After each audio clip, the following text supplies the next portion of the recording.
Assalamualaikum warahmatullahi wabarakatuh. Apa kabar sobat-sobat semuanya? Oke, mari kita lanjutkan saja ceritanya. Tapi seperti biasa bantu tekan tombol like terlebih dahulu. Bab 705. Berbagi lokasi. Chu Chen duduk tegak dengan kaget. Matanya terbuka lebar. Jika para master mendengar apa yang baru saja dia katakan, kedua atau ketiga kakinya pasti sudah patah beberapa kali. Kenapa kamu tidak mengatakannya lebih awal? Chu Chen merasakan keringat dingin di punggungnya. Situasi ini mungkin benar-benar seperti ini. Dia jelas-jelas baru saja menghubungi Suster Yun. Tidak mungkin listriknya tiba-tiba padam. Kemungkinan terbesarnya adalah fungsi komunikasi satu arah keong kecil itu terbalik. Dan apa yang dikatakannya didengar oleh para master. Di hutan terlarang, Nangong Jun memegang keong kecil di tangannya dan tersenyum tipis. Wanita itu cukup pintar. Dia benar-benar menebak bahwa kita bisa mendengar percakapan mereka. Ning Laoxian dan teman-temannya sama sekali tidak bisa tertawa. Masalah yang mereka sadari adalah bahwa mereka tidak hanya mendengar apa yang dikatakan Chu Chen sekarang, tetapi banyak hal yang baru saja mereka katakan didengar oleh Chu Chen. Tidak peduli apa, mereka akan memukuli Chu Chen ketika mereka melihatnya. Pada saat ini, suara Chu Chen terdengar lagi dari keong kecil itu. Ahem, Saudari Liu. Apa yang baru saja kukatakan hanyalah fiksi belaka. Aku sangat menghormati kesembilan guru besar itu, dari masa kanak-kanak hingga dewasa. Apa yang mereka katakan adalah satu dan apa yang mereka katakan adalah dua. Aku tidak pernah punya ide lain. Beberapa master terkekeh pada saat yang sama. Suara Chu Chen berhenti sejenak. Lalu dia meninggikan suaranya dan berkata, "Tuan-tuan, bisakah kalian mendengarku sekarang? Izinkan aku memberitahu kalian tentang situasi terkini. Aku sekarang berada di sebuah tempat bernama Tianlong Manor di Pulau Zanlong." Chu Chen ada di Pulau Zanlong. Beberapa master terkejut pada saat yang sama. Pada saat ini, tiga sekte lainnya menyadari ada yang aneh di sini dan beberapa orang mendekat. Nangong Jun dan yang lainnya saling memandang dan memutuskan untuk mengumumkannya ke publik. Semua orang datang ke sini. Kita bisa mendengar suara itu berasal dari keong kecil lainnya. Begitu suara Nangong Jun jatuh, ketiga sekte itu terkejut pada saat yang sama dan melangkah maju satu demi satu. Suara apa itu? Apakah keong kecil itu benar-benar jatuh ke tangan Tian Wai Tian? Apakah Zhan Huai menyelamatkan si keong kecil? Orang-orang di Pulau Zanlong juga terkejut. Jika Zhan Huai baik-baik saja, itu berarti Pulau Zanlong mungkin tidak dalam bahaya. Dia murid kita. Chu Chen. Wajah Ning Laoxian penuh dengan kebanggaan. Keong kecil itu ada di tangannya. Selain itu, dia juga menduga bahwa kita bisa mendengar suaranya sekarang. Kamu bisa menutupi keong kecil itu dengan napasmu. Dan kemudian kamu bisa mendengar suara Chu Chen.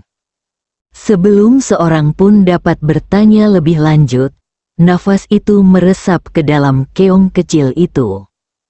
Chu Chen masih berbicara. Pulau Naga Perang direbut oleh Tian Wai Tian lebih dari sebulan yang lalu. Ku dengar bahwa Zhan Huai, penguasa Pulau Naga Perang yang menguasai metode menghubungi si keong kecil, tertembak mati oleh anak panah tajam. Namun, Zhan Huai memindahkan si keong kecil terlebih dahulu dan menyerahkannya kepada tim yang dipimpin oleh Zhan Wudi. Tim ini kebetulan datang ke kota Chan. Chu Chen tidak menjelaskan lebih lanjut tentang pertempuran di kuil King Feng. Hanya saja untuk mendapatkan keong kecil itu, Tian Wai Tian mengirim orang ke Canceng untuk memburu tim ini. Hanya ada satu yang selamat di tim ini, bernama Zan Musi.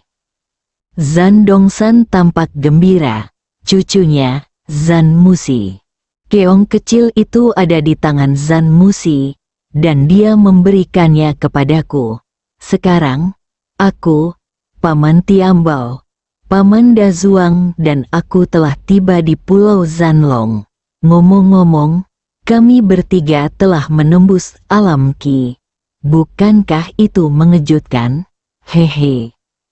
Pada saat ini, tidak hanya para master sekte Jiuxuan yang terkejut, tetapi 3 sekte lainnya juga terkejut. 3 orang dari sekte Jiuxuan benar-benar berhasil menembus alam Qi pada saat yang sama.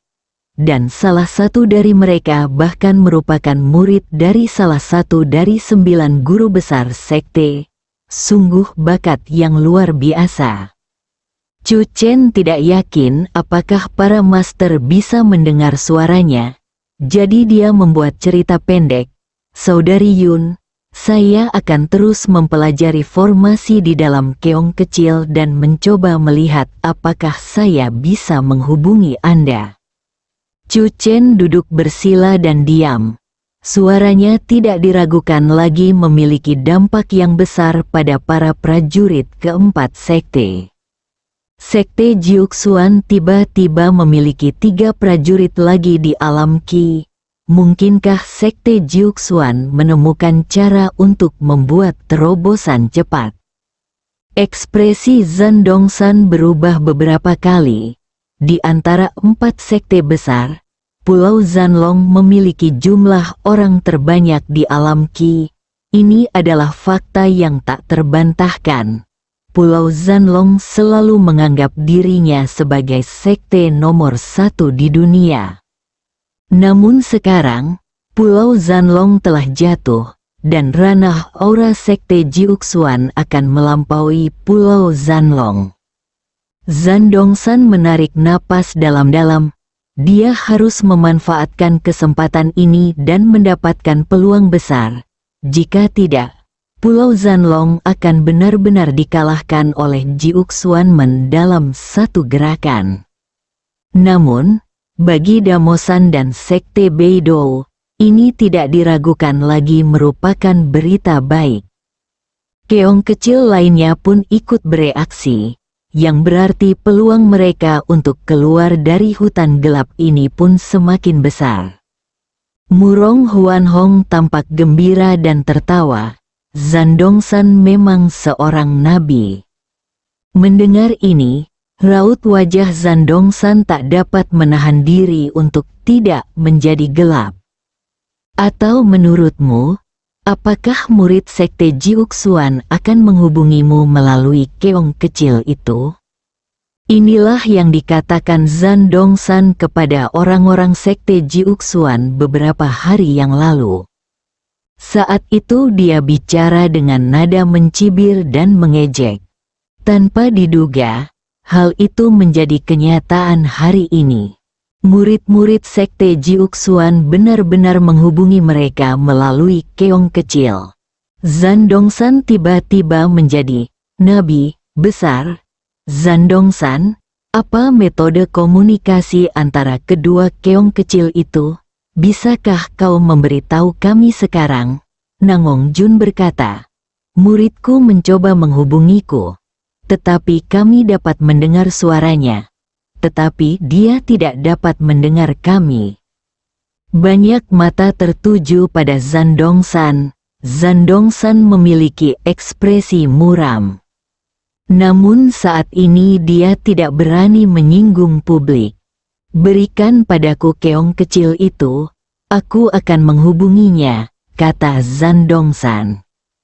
Nangong Jun menggelengkan kepalanya. Yang satu lagi yang memegang keong kecil itu adalah murid dari 9 orang di antara kita. Dia hanya percaya padaku. Jika kamu menghubunginya, dia akan mengira kamu penipu telekomunikasi. Zandongsan mengerutkan kening. Zandongsan, apa maksudmu dengan ini? Murong Huanhong tidak tahan lagi dan berkata dengan suara dingin. Apakah tujuanmu untuk menyeret keempat sekte ke dalam situasi yang putus asa? Pulau Naga Perang tidak punya rencana lain, bukan? Oh, menurutku, kita tiga sekte harus bergabung untuk mengambil alih Pulau Naga Perang terlebih dahulu. Bahkan Master Xuan Ling yang selama ini selalu bersikap tenang dan kalem pun angkat bicara.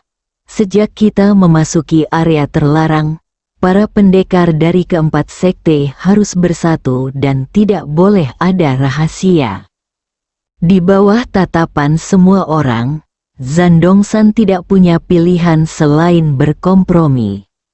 Ada banyak formasi di dalam keong kecil itu. Saya belum sepenuhnya menguasai formasi di dalam keong kecil. Tetapi saya memang telah menemukan metode untuk berkomunikasi. Zandongsan menjelaskan metode komunikasi antara dua keong kecil tersebut, yaitu tentang memecah formasi. Jadi Nangong Jun secara alami memahaminya begitu dia mendengarnya. Aku akan mencoba menghubungi Chen Chen lagi. Nangong Jun memegang keong kecil di tangannya. Dan tiba-tiba teringat sesuatu. Dia melihat ke sekeliling pada para pejuang dari tiga sekte di sekitarnya. Dan berkata sambil terkekeh, ngomong-ngomong, Chu Chen bisa mendengar kita berbicara di awal. Aku ingin tahu apakah kamu mengatakan sesuatu yang seharusnya tidak kamu katakan ketika keong kecil itu ada di tanganmu. Nangong Jun mengatakan ini sambil duduk bersila di tempat. Ekspresi para prajurit dari Gunung Damo, Sekte Beidou dan bahkan Pulau Zanlong berubah. Apakah Chu Chen mendengar pembicaraan mereka? Murong Chen Hong dan Murong Lu saling berpandangan, dan wajah mereka terasa panas. Guru Xuan Ling diam-diam memanggil Amitabha dan menundukkan kepalanya. Mata Zandongsan berkedip. Jadi, semua rencana awalnya didengar oleh Chu Chen? Mustahil, Zandongsan menggelengkan kepalanya lagi. Jika Chu Chen memecah formasi dan memicu formasi komunikasi saat keong kecil itu ada di tangannya, dia pasti bisa merasakannya. Zandongsan memandang Nangong Jun. Tiba-tiba dia ingin bertemu dengan murid mereka yang beranggotakan 9 orang, yang mampu menghancurkan formasi di dalam keong kecil itu sendiri dan bahkan menerobos ke alam aura. Jenius mengerikan macam apa itu? Di atap Villa Tianlong, Chu Chen duduk bersila, auranya meresap ke dalam formasi, dan malam itu dingin. Dia benar-benar tenggelam di dalamnya. Liu Ruyan berdiri di sampingnya, melindunginya dengan erat. Setengah jam berlalu, alis Chu Chen tiba-tiba bergerak. Perhatian Liu Ruyan langsung tertuju padanya. Kakak Yun, panggil Chu Chen. Ia kembali merasakan napas Kakak Yun, dan kali ini, napas Kakak Yun datang dengan sangat cepat dan segera menyentuh napasnya. Namun, napas Sister Yun tidak berhenti.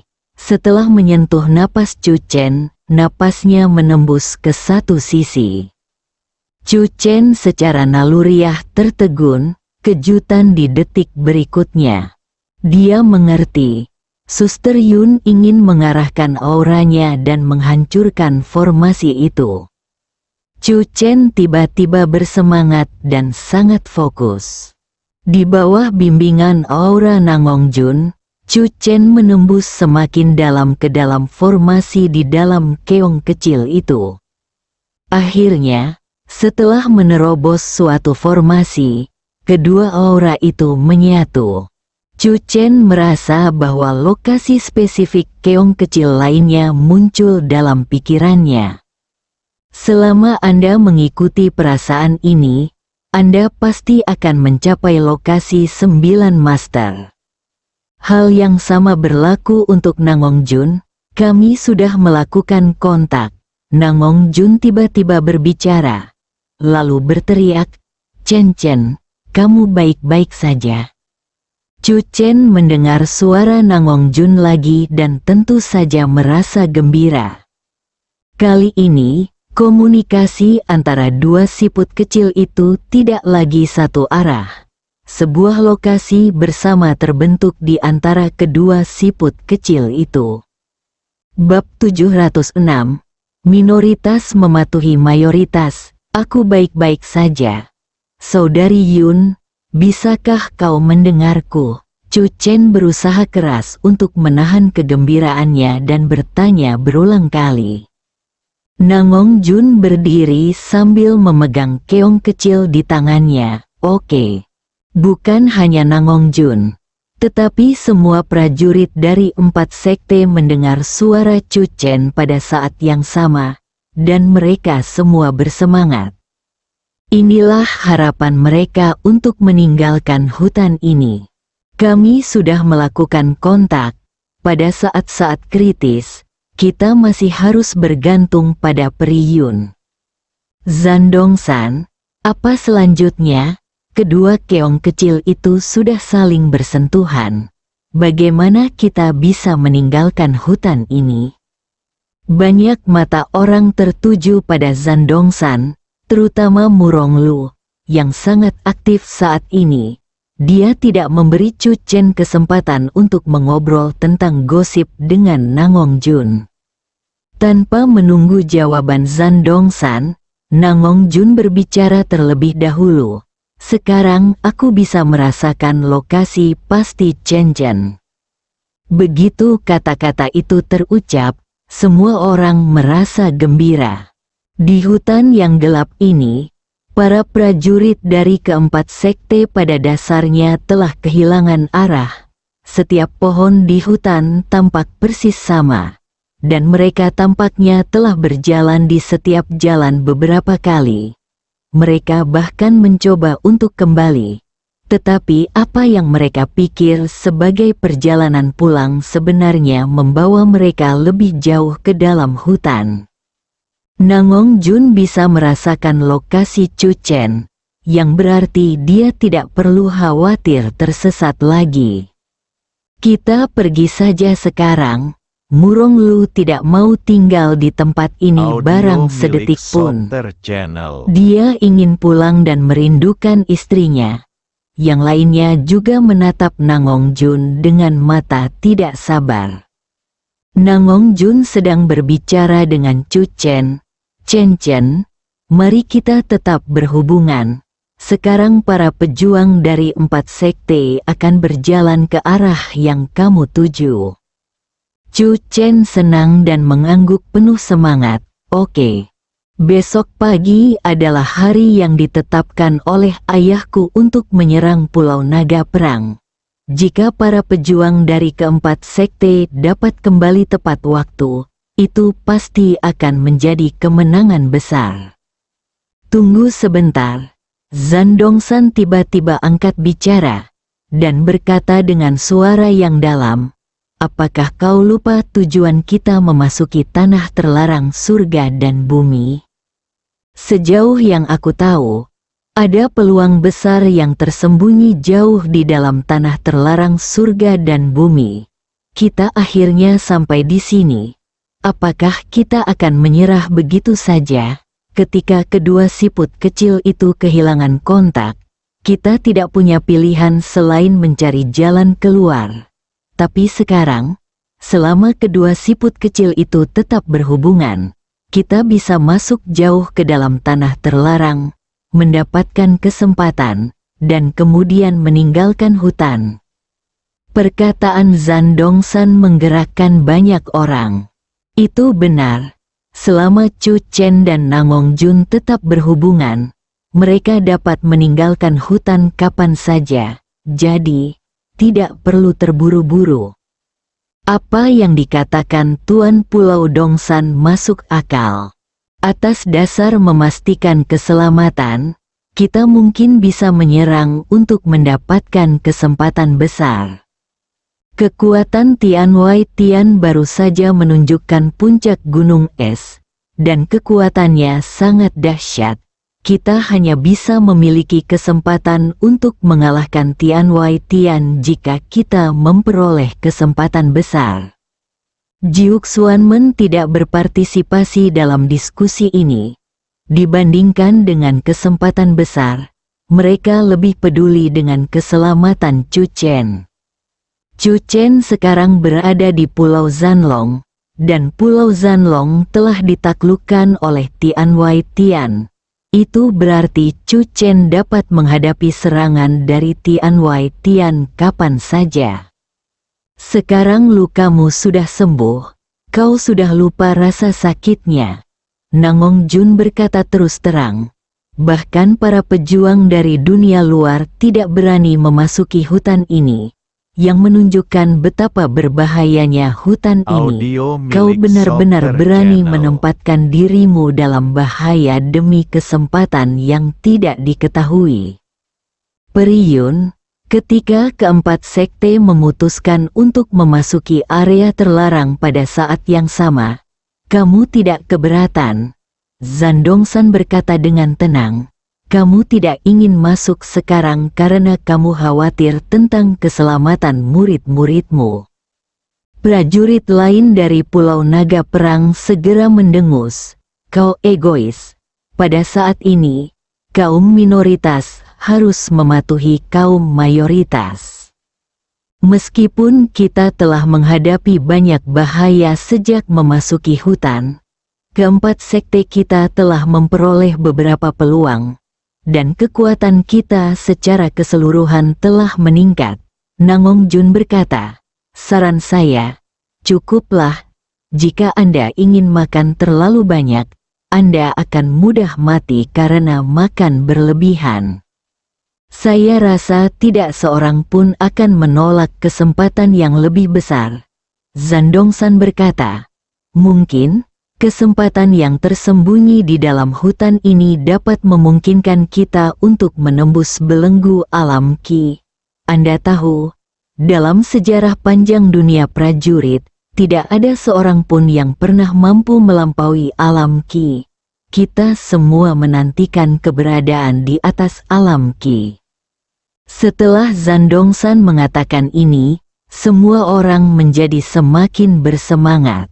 Kelompok minoritas harus mematuhi kelompok mayoritas. Nangong Jun mengangkat alisnya. Dibandingkan dengan kesempatan besar itu, dia memang lebih mengkhawatirkan keselamatan Chu Chen. Pada saat ini, suara Chu Chen terdengar dari keong kecil. Saudari Yun, jangan khawatir, aku aman sekarang. Karena mereka telah memutuskan untuk masuk jauh ke dalam area terlarang, biarkan mereka pergi. Ngomong-ngomong, Master Dongsan, aku ingin menceritakan apa yang kulihat setelah memasuki Pulau Zanlong. Zan Musi dan aku memasuki Pulau Zanlong melalui jalur air karang di balik tebing Pulau Zanlong. Di dalam gua, kami menemukan ibu dan anak perempuan Xian-Xian yang telah bersembunyi di sana selama lebih dari sebulan. Mereka melarikan diri karena kebetulan sedang memetik bunga di hutan Wanhua. Kami membawa Xian-Xian dan putrinya ke Tianlong Manor. Di dalam Tianlong Manor, kami melihat para prajurit Tianwai Tian berlatih memanah. Belasan anak berbaris dengan tanda yang digambar di antara alis mereka. Cara para prajurit Tianwai Tian berlatih memanah adalah dengan menembakkan anak panah di tangan mereka melalui alis anak-anak. Begitu Chu Chen selesai berbicara, wajah para prajurit dari keempat sekte berubah warna pada saat yang sama. Mereka hanya segerombolan binatang buas. Kemarahan melintas di mata Nangong Jun. Lebih buruk dari babi dan anjing, Menggunakan nyawa anak-anak untuk berlatih memanah adalah praktik yang sangat kejam. Para prajurit dari Pulau Naga Perang tanpa sadar mengepalkan tangan mereka dan wajah mereka menjadi muram. Ini hanyalah istana Tianlong. Suara Chu Chen terdengar lagi. Dia tidak banyak bicara. Mereka yang mengerti pun mengerti. Wajah Zhan Dongshan menjadi pucat. Dia bisa membayangkan bahwa Tian Wai Tian telah merebut Pulau Zanlong. Tetapi dia tidak pernah menyangka bahwa para pejuang dari Tian Wai Tian akan membantai penduduk Pulau Zanlong dengan begitu kejam. Tianlong Zuang adalah daerah pinggiran kota yang terpencil dibandingkan dengan seluruh Pulau Zanlong. Jika pembantaian brutal seperti itu bisa terjadi di Tianlong Manor, bagaimana dengan tempat lain? Tak terbayangkan. Ning Laoxian menatap langsung ke arah Zhan Dongshan. Apakah kamu masih ingin terus mencari peluang besar? Ekspresi Zhan Dongshan berubah. Sekte Jiuxuan setuju untuk pergi. Jika Pulau Zanlong juga ingin pergi, menurut prinsip minoritas mematuhi mayoritas yang baru saja mereka sebutkan, jumlah prajurit dari kedua sekte tersebut akan melebihi jumlah prajurit dari sekte Damosan dan Beidou. Waktu yang lama, Zhan Dongshan menarik napas dalam-dalam dan berkata, "Ayo kembali." Jika mereka tidak kembali secepatnya dan melawan Tian Wai Tian, tidak peduli seberapa besar kesempatan yang mereka dapatkan, mereka akan menjadi pendosa di Pulau Zanlong. Kali ini, Gunung Dharma dan Sekte Beidou tidak keberatan. Tindakan Tian Wai Tian sangat kejam hingga anak-anak pun disiksa dan dibunuh. Meskipun mereka bukan dari Pulau Zanlong, mereka harus kembali untuk menghentikan pembantaian karena kewajiban moral. Bersambung.